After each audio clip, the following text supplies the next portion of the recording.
it's voicing your opinions, but also doing it strategically. Right. And so knowing the environment, knowing a good time to voice that, but also don't stay silent. If you've got a good idea, throw it out there.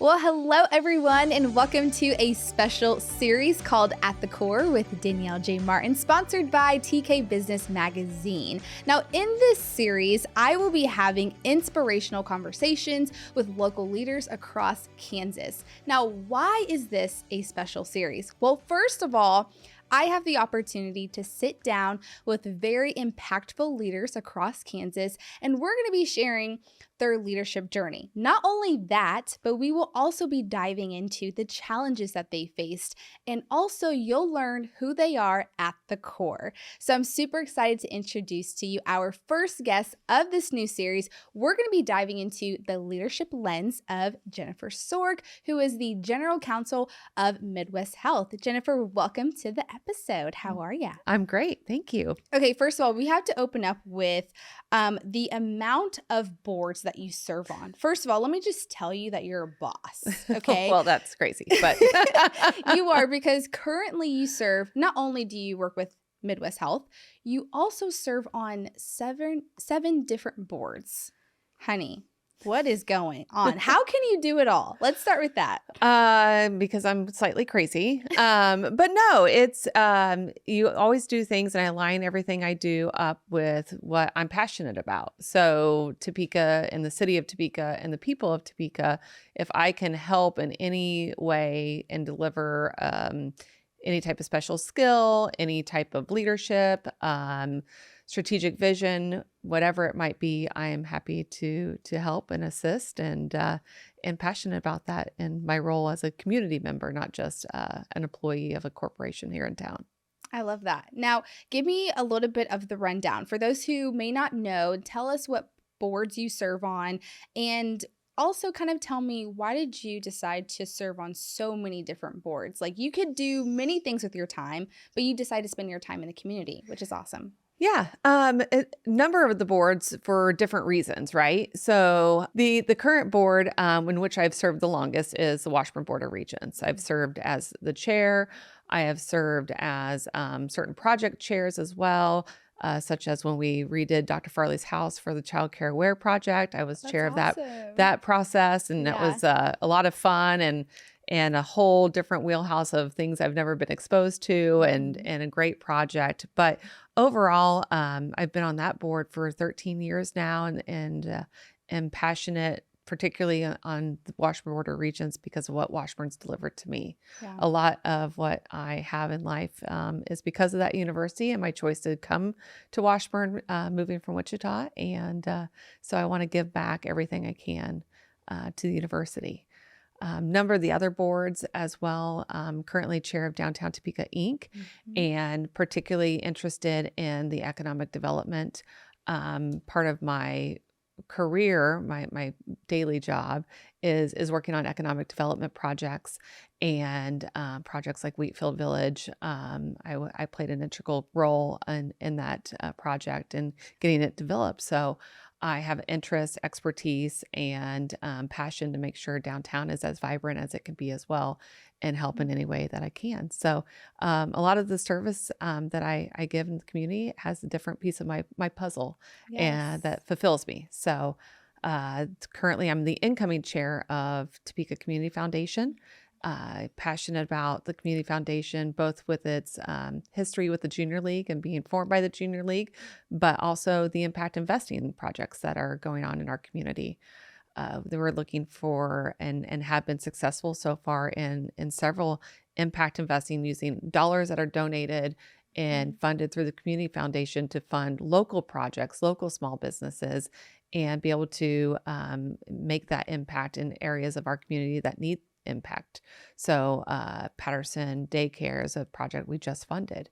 We're funding some housing projects in North Topeka that will house folks that are not paper, they don't have addresses, and they need places to live on very low income. And so it's fulfilling to be able to help connect those dots, connect the right people, Right. and make those projects happen in our community. I love that. And what I really love most importantly about this whole entire series is that we're not going to only dive into like, your leadership roles and what you do in the community, but like who is Jennifer at her core, right? But I find it very fascinating that you have put yourself out there in so many different ways in business, in the community.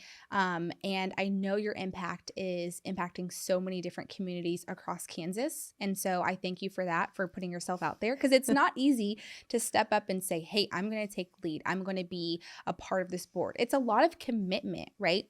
So let's dive into the experiences that you have learned throughout your leadership roles in all of these commitments that you're in. Tell me about the challenges that you've learned along the way. The challenges they don't always look alike. It depends on the situation, what we're trying to achieve. And we say we as a community, we as a board, we as a company, because it's not about an individual. Mm-hmm. So if I am able to lend my knowledge, my skill, sometimes my muscle, it depends on the project.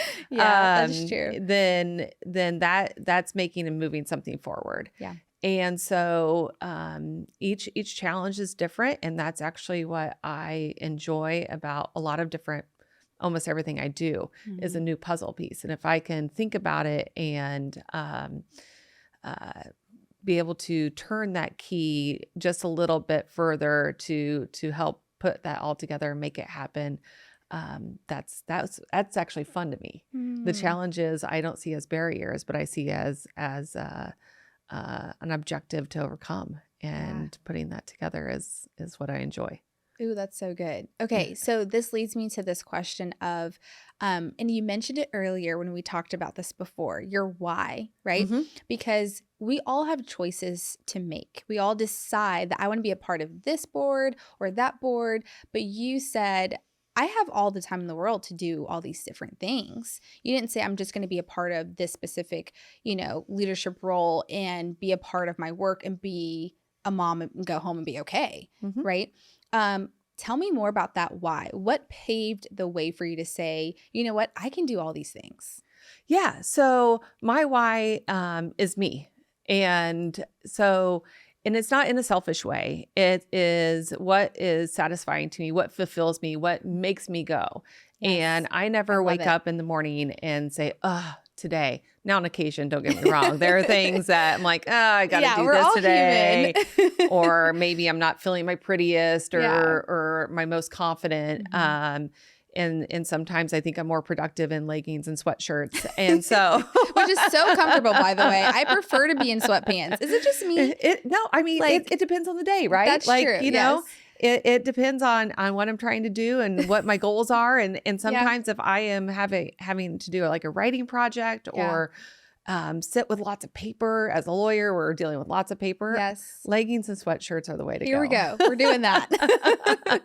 But yeah, my why is me because it's what fulfills me. So through all of my education and looking back at my education, I came to Washburn not because any of my friends were coming to Washburn, but because I had a mentor in high school who said, you should look at this university and I think it's a good fit for you.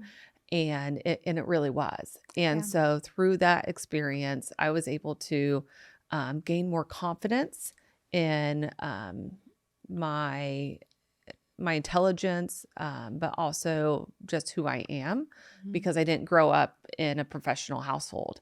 Right. And so gaining that confidence then allows me to continue to grow and move on to the next challenge and next puzzle, whatever it might be. And you just keep moving forward. So my why is me. And then my why for me is also now my kids. Yeah. And that was a commitment. If I'm going to live in a community, I'm going to raise, I tell my boys all the time, I have 2 goals. Keep them alive is number 1, which sometimes is difficult. And 2 is to make them good human beings. Yeah. And if I can do that through demonstration and leadership and show them how to be a good community member, then that will be instilled on their lives as they grow older. I love that. When you first told me my why is me, first of all, I've never heard anyone say that before. Typically, the first thing is family, as it should be, of course. Yeah. But like when you think about who you are as a person and how you've developed, I think it's so prominent and so beautiful to say, you know what, like my why is me. I want to make sure I'm the best person I can be for everyone. And so when you said that, it really like gave me chills. And I'm like, ooh, I love that, because anyone can say that and be like, oh, that's so selfish of her. Why would she say that? You know, but you have such a powerful story behind that. And so kind of take me down the road with your why, as far as it being you and all the things that you've learned, not only in leadership and work, but just in life. What is like your overall like mantra, your motto to get you through things? Sometimes like when you talk about the days that you're like, okay, I don't want to get up out of bed. How do I get up today? Like what motto do you live by? I don't necessarily think it's a motto. I think you just have to be you. Mm, And you, if you make a mistake, own it. yeah. And laugh about it. I'm not perfect. I'm going to probably be the hardest person about the mistake on myself and Same analyze here. it and how to be, never do that again. But we're also human, and people are people.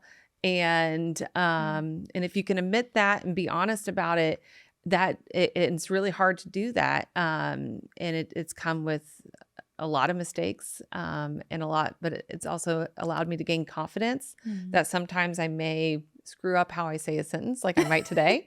But also it's how you learn. And if you can't challenge yourself and learn more about whatever it is, then it's not going to lead you down the pathway of fulfillment, at least for me. Yeah. And that may not be everyone's passion, everyone's drive, but it is for me. I went to law school for me. I didn't do it for anybody else. Yeah. And can we get to that space, please? Because Yeah. I know we talked about law school, and I told you, I was like, okay, my friend just like got sworn in, and I just cried, and I just thought it was the most beautiful thing ever. So shout out to all the lawyers, because what you guys do is hard. It's very Would hard. you say that is like your proudest moment ever? I would say, yeah. I would Yeah. say really proud of myself getting into law school. It Finishing probably wasn't even a question, but it just was always a goal since I was in the third grade. I wanted to be a lawyer. Yeah. And so to achieve that, but then the proudest moment is passing the bar exam. Definitely. So it's one thing to graduate and go, Yes. I'm good about going to school, and I would go to school all the time if I could. But it's when you go to take the bar exam, this is what's the barrier of keeping you being a practicing lawyer. And it's a 2-day, full day exam, paper, pencil, earplugs, full-time job of studying for 3 months before that. Looking at your little number on the computer and having your best friend who also is looking at her number, and we shared each other's numbers beforehand, so we knew whether or not to call in celebration or call in tears or what to do. And we're screaming up and down, just screaming and jumping up and down in excitement. Now, back then when you took it, was it like the same? Because my friend had to wait a couple months. Yeah. That is exhausting. Yeah. And in our situation, they published the results a couple days early. So I wasn't even looking at the results until my gosh. my friend called and said, "Did you see?" And I hadn't yet. Yeah. And there led to a lot of excitement. Yeah. I love that. Okay. So, but looking at your life, I mean, so much accomplishment, lawyer, general counsel, all these different boards that you're on right now. Are you proud of everything that you've done? And then is there a such thing as a lowest moment that you've had? I'm proud of everything I've done. Whether it's turned out good or bad, it's always a learning opportunity. And I am kind of a pick up your bootstraps and move on person. And so you learn from it and grow from it. So I would say I'm proud of everything I've done. Has everything been successful? No. But that's okay. I don't know if I've ever had a low moment. I've had challenging moments. Right. I was let go from my first law job, Really? like my first job as a lawyer. What was that And like? it looking back at it now, it was the best thing that's ever happened. But Right. in the moment, it's not, right? Yeah, like, But it this wasn't sucks. a good fit. I Yeah. was looking for other opportunities and that Okay. hadn't panned out yet either. Mhm. And it just wasn't a good fit. Mm. Um, and there wasn't anything dramatic to point to. It Right. was just being a young lawyer and Mhm. really not knowing what to do, and then not having a support system within that organization to say, hey, Yeah. let me be your mentor and show you how to do some relatively simple things. Right. Then it just didn't work out, and Mm. being unemployed for a few months as a That's lawyer, scary. a little scary. Yeah. Luckily, we hadn't been a lawyer very long, so I wasn't Right. living any particular lifestyle. Not yet. But I'm Um, sure like all the funding that you put into becoming a lawyer, you're like, okay, where is the return on this yeah, investment? Like, yeah, where are but we at? then, you're anxious to get the first offer, and you take the first offer as a young person. I think True. either Yeah. graduating undergraduate, any situation. Yeah. Oh, it's your first job. And in hindsight, it was the first job, Mhm. but it wasn't a place where I was going to be successful. Right. And I didn't know that. I'm 23, 24 years old at the time, and Yeah. did not know that wasn't a good fit, which then led me to learn from that. And when I went to look for new positions, Mhm. I wasn't going to get myself back in that situation. Right. And so pivoting and finding then a place where I landed with the insurance commissioner's office, Yeah. and finding great success there, Definitely. and moving up in the ranks, and being successful there gave me the confidence, but it was a great fit. Yeah. And take me to that space. Like, can you dive a little bit deeper for anyone who may be in that pitfall place? Like, you know, you get this amazing opportunity at the time, becoming a Mhm. lawyer, and then you get let go. And then how do you bounce back from that and continue to move forward? Well, you find subsidiary income. Mm. I substitute taught, and You were? I Really? did for a few months while I was Okay. looking for positions, Yeah. and still had bills to pay, Yeah, that's true. and so picked up substitute teaching, which would allow you, of course, to not work certain days if you had job interviews. Right. But if you're in that space, you just have to reflect as to why you're in that space. So now, Mhm. that I oversee and work in employment law with 4,000 to 5,000 employees that have complicated issues, Yeah. and you're looking at individuals who um, sometimes just aren't in the right work environment. And I try Mhm. to be honest about that when I'm hiring in my own world, in my own shop. Right. If you're someone who is extremely structured, for instance, Mhm. probably not a great work environment. And being transparent about Yeah, it, because definitely. at the end of the day, I need someone working with me to be Mhm. be happy, enjoy coming to work, but also be Right. able to function in that work environment. Mm. And you really just have to have self-reflection as to what one makes you happy, but Yes. honestly, take a look at what makes your wheels turn Yeah. and work well and be successful, and in finding a space that is that environment. I think that's super important. I'm glad you said that because it leads me to this next question that I had for you about like what sets your soul on fire, and how did you know that like, ooh, this is the thing, like this is it, right? And I think sometimes like coming from the just generic space of like, okay, go to school, go to work, this is what I'm supposed to do, right? Like that, just like the simple system of like, this is what I'm told to do. And then you get to that space, you're like, "Ooh, I don't know if I really like this job anymore." Right. Right? You're Right. like, "I You're don't know like, if this is for me." Or even like getting into a leadership position, you think it's fun and exciting, and then you get into it and you're like, "Okay, this work is not for me." For you, how did you find like what sets your soul on fire? Well, the Junior League of Topeka. Mm. I joined the Junior League several years ago, Yeah. and really learned how to be a community volunteer, and had folks, and I was frustrated. I was frustrated with the league at the time, Mm. frustrated maybe where I fit in at the time. Yeah.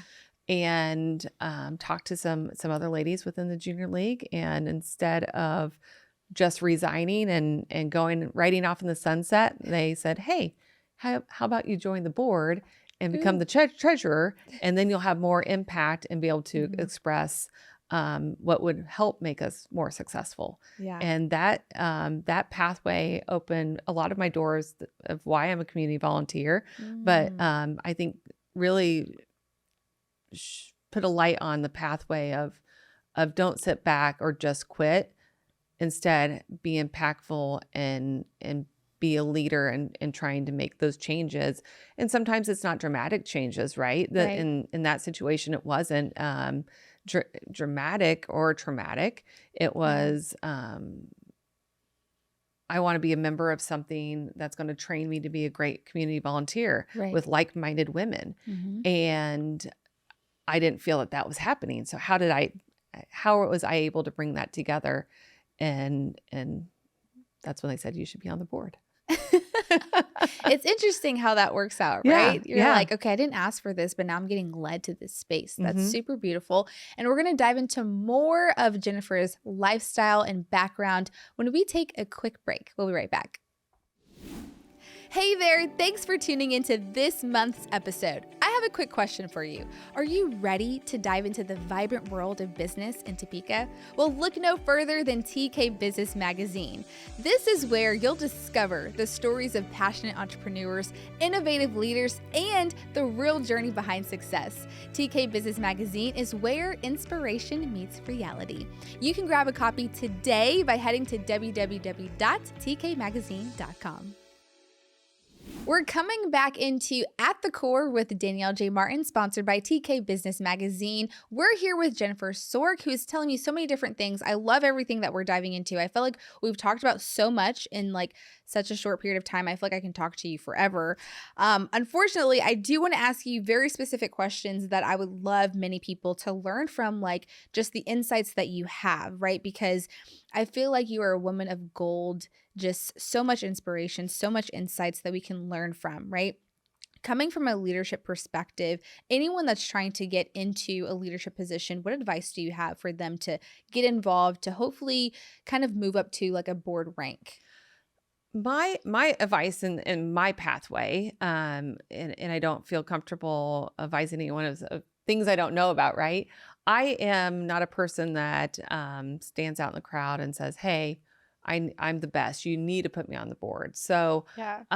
my pathways have usually just been by adding content. And so if you're looking to be a leader and you're looking to progress in whatever environment, if it's community service, if it's in your workplace, or even just on a board that you're passionate about. I serve on a bank board, and it's fun. I love to learn about it, but it's something that I never saw myself doing. Right. And so it's voicing your opinions, Mhm.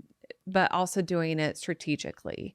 Right. And so knowing the environment, knowing a good time to voice that, but also don't stay silent. If you've got a good idea, throw it out there.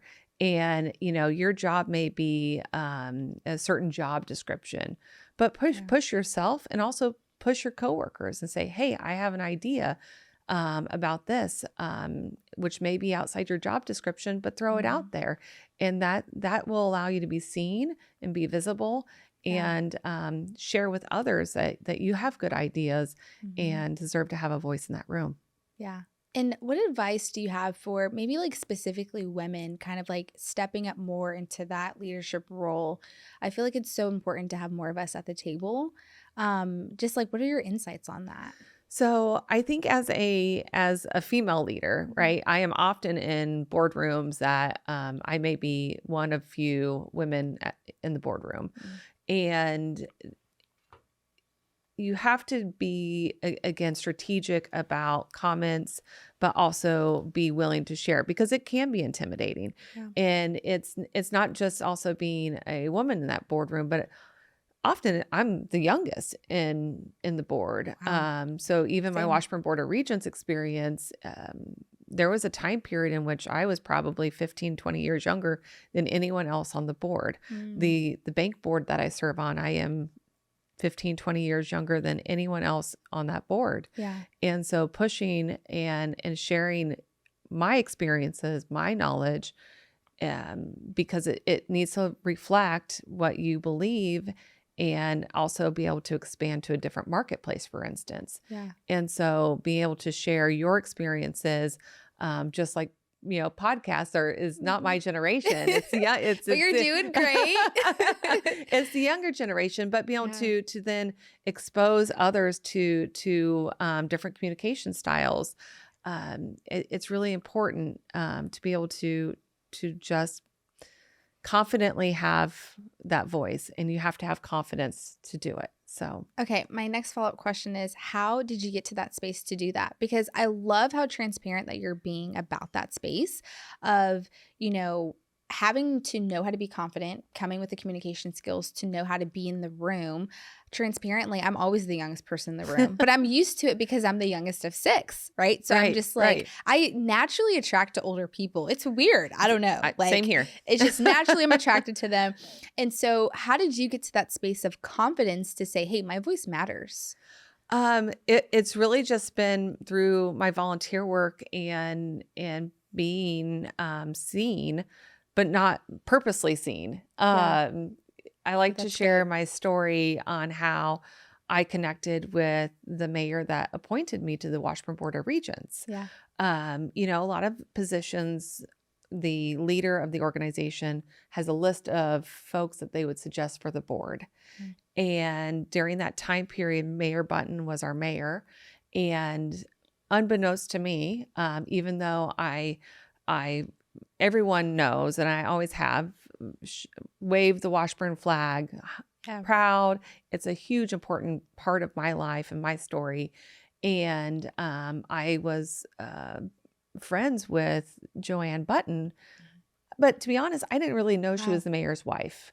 I was just nice to her at work, and we became work friends. Wow. And there was some dialogue in the community about finding young professionals. Right. And she's the one that threw my name out to the mayor. And next thing you know, I'm being considered for the Washburn Board of Regents. Wow. So it's very organic. Yes. But you never know who's watching. And that's probably the most important takeaway is be confident, share your ideas, because you don't know who's watching. Yeah. You don't know the history or the timeline when the next promotion might occur in the workplace, and being considered for that. And it's going to be the cumulative voice that they've heard, not in the moment of the timeline you're preparing your resume and going through interviews, but what's your performance over the last 2 years? Who are you helping? Who are you being kind to? Who are, and what are you doing for the organization that you're working for, or your family or the community, whatever it may be, and be proud of that. I love that. Oh my God, that's so good. That's so good. Okay. So as we're coming to a wrap for the end of the episode, would you consider yourself an introvert? No. Okay, I was about to say you can't No. because you're too involved. Just curious, because I want people to really even know Jennifer at her core, right? And so we talked about this behind the scenes, but I loved how you told me that you traded in your ballet shoes for BB guns. Okay, Yes. we need to know this story. How did we get here? Because I'm like, Jennifer, what? I would have never guessed that you competed in a BB guns competition or something like Nationals. that. Nationals, yes. And she won? Yeah, I was ranked under Tell the us top 10. Yeah, so every little girl should go to ballet, and I think my mom was on that pathway, and first grade signed me up for ballet, and sure, I should check the box. I was terrible. People who know Same me here. would not be surprised, but I still made it a good time. Yes. And then I met an individual and who was a host and coach of a BB gun team in Wichita, and said, "Hey, I think you might be interested. I am a jeans and t-shirt kind of girl, always have been, a little bit of tomboy. I love being outside." Yeah. And so I went and ventured off one night to look and look at this BB gun team and what did that mean. And they shot BB guns in an elementary school, which was baffling to me because I was a third grader at the time. And I picked up my first BB gun and I shot for 3 or 4 years and was nationally ranked for 2 of those years and won some medals and some scholarships and put away the BB gun when I went to 7th grade. So I was kind of shocked when you told me that. I'm like, okay, fun fact about you. I love it because I've never heard of that before. I'm like, BB gun. So you can kind of teach me how to do some of that. Do you still have it in you? Do you think you still have it? Oh, I have. But what's funny is purchased a BB gun for my oldest son, and it's the rite of passage. But we just bought a normal BB gun, and I had a professional fancy BB gun. Ooh. And so the accuracy and other things were very frustrating. You're like, what is going on with this? This is just no. Oh my gosh. Okay, so Jennifer, if you had to give me one word on how you want people to remember you by, what would that be? Loyal and honest with a great big heart. I think that's more than one word. That's fine. That's totally fine. But I think, some of the most important things to me is loyalty. Yeah. And being able to be recognized for that is important to me because I want to be as transparent and loyal, but also achieve at the same time. Yes. So those are attributes that are extremely important to me, but then the attributes that I want my 2 sons to also have when they grow up. I just want to let you know that I appreciate your humility, humbleness, and just charisma and how you carry yourself as a woman and as a leader. And I think you're a boss because I think people go crazy when they find me in so many different things. But to hear that you're doing it, I'm just truly inspired. And I appreciate you just like reminding us, like as women, like we can do all things and it's possible. We're not crazy. We're just really excited and interested in doing these things. So do the things that make you happy, that light your fire, and the all the technology that we have now, it makes it a lot easier where I can pick up a board meeting and be at baseball practice at the same time. Yep. There's nothing wrong with that. There is it actually gives you great work-life balance. And otherwise I would just be probably sitting in the car looking at social media or something, waiting, killing time. Instead, I can use my time productively. Yeah. Well, Jennifer, thank you so much for your time. I loved having you on the show. Wasn't it easy? It was a lot easier than I thought it was. Okay. So I'm super excited that you are here. And thank you for kicking off the first series. I told you, no pressure, but I think you did your thing. Well, thanks so much. We'll see. Well, we appreciate you guys tuning into this episode At the Core with Danielle J. Martin, sponsored by TK Business Magazine. It's also presented by Behind the Spotlight Podcast. So we would love your input by making sure that you rate this episode. And if you want to know more information about the podcast or Jennifer herself, you can check it out in the show notes. Also, we definitely want you to take advantage of the TK Business Magazine yourself. So if you're listening currently to this podcast, definitely check out all of the amazing stories in the magazine itself. In the meantime, we will be featuring this series every other month. So check out the new issue coming out in March. We'll see you then.